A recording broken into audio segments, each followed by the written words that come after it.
Chapter 15. Whoever or whatever it is you resist, whether in thought, word, or action, in the form of criticism, envy, jealousy, hatred, or otherwise, you most assuredly help, and you weaken yourself proportionately. When you invoke the aid of this law, you do not need money, friends, or influence to attain whatever your heart is set upon.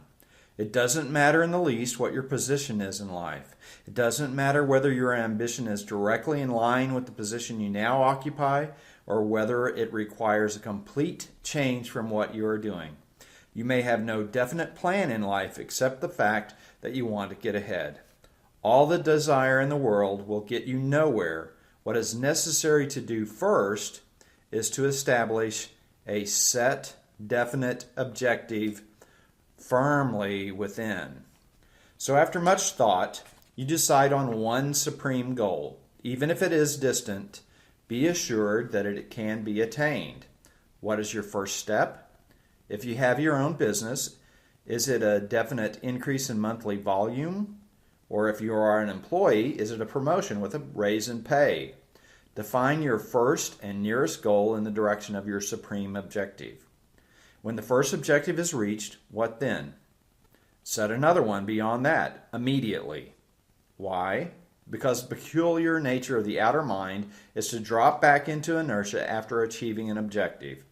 You can imagine the outer mind saying something like this: well, I have been mercilessly driven and forced to attain that goal, and now that I've reached it, I'm going to rest. And your answer will be, no rest for you, for I've already started you on another. Once you have attained that valuable momentum, maintain it, cling to it.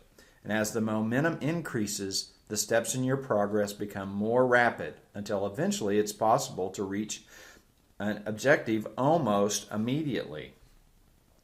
The course you follow in creating your objective is exactly like the process that takes place in a seed. Once the seed is planted in the darkness of the soil, it proceeds to express or outpicture the exact picture held within its life cell.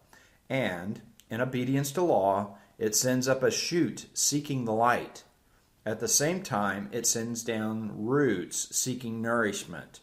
If on the way up, the shoot encounters obstacles in any form, it does not attempt to force them out of its way. It travels around them. If the roots fail to find the required nourishment, it withers away. If all goes well, it blossoms forth, and having reached its goal, a seed is again dropped, and the process is repeated. Keep in mind that the actual process takes place in darkness, beneath the surface. It is the same with us. That is where all great and important ideas are developed. Now, are you going to constantly be glancing out of the corner of your eye to see how things are proceeding? Are you going to be wondering how the thing works or if it really is working? Not at all. You set the objective. You planted the seed. You wouldn't dig up a seed in your garden to see if it were sprouting. You planted and watered it, and you're satisfied that, according to the law of its being, it will come forth. In exactly the same way, nothing on earth can prevent your objective from becoming externalized, because nothing in the world can nullify universal law. You plant the seed idea. You hold it there. You nourish it. You have done your part. Trust the law to do its part. Will you encounter resistance? Oh yes. Your activity creates it. Why?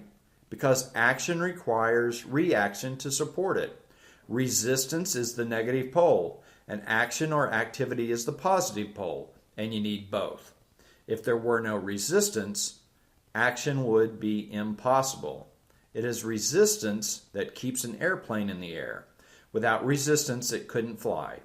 Birds couldn't fly either. Fish couldn't swim. You couldn't walk. As the power of the engine increases, the greater the momentum of the airplane and the greater the resistance necessary to support it. The greater the momentum, the greater the altitude that is possible to attain. This is a good example for us. Momentum must be attained and then maintained if we are to reach the heights of achievement.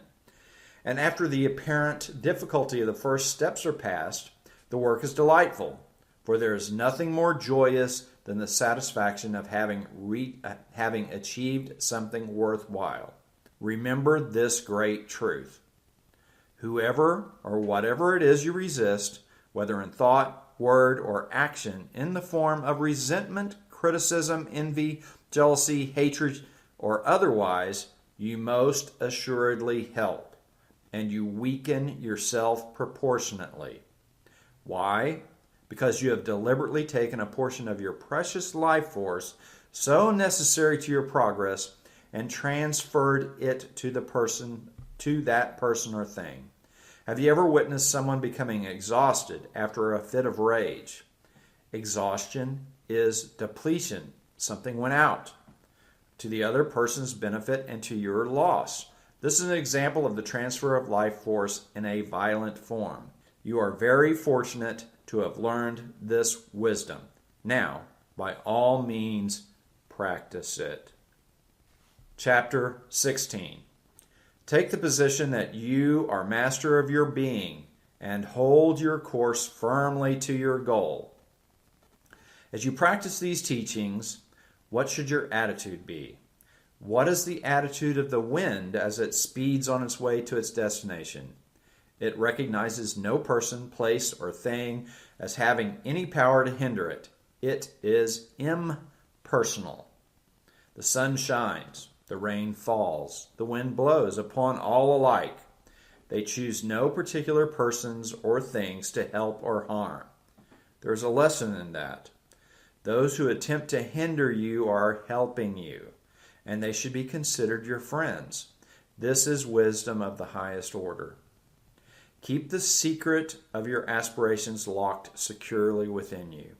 This sets up antagonism in the outer mind, for it rebels against discipline and control.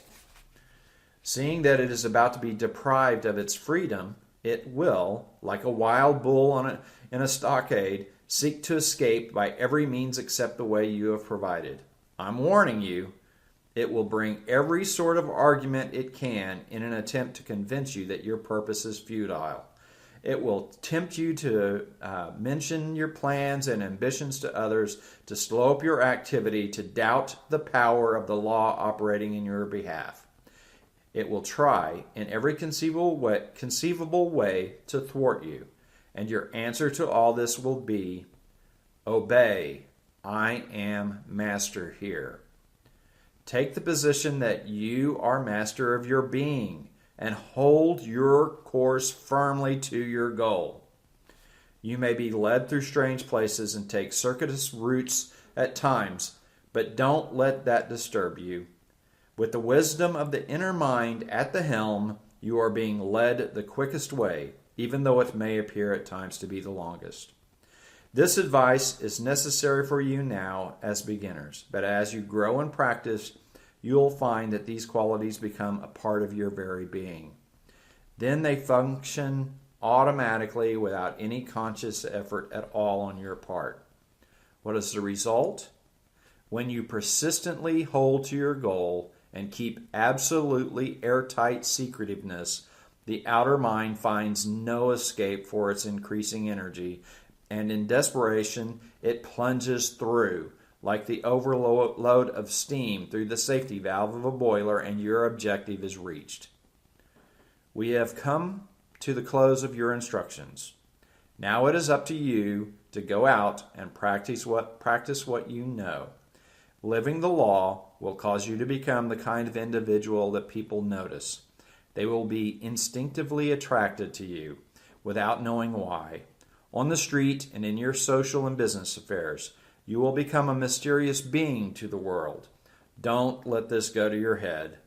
Give thanks in humble gratitude to the great supreme power that has made this possible.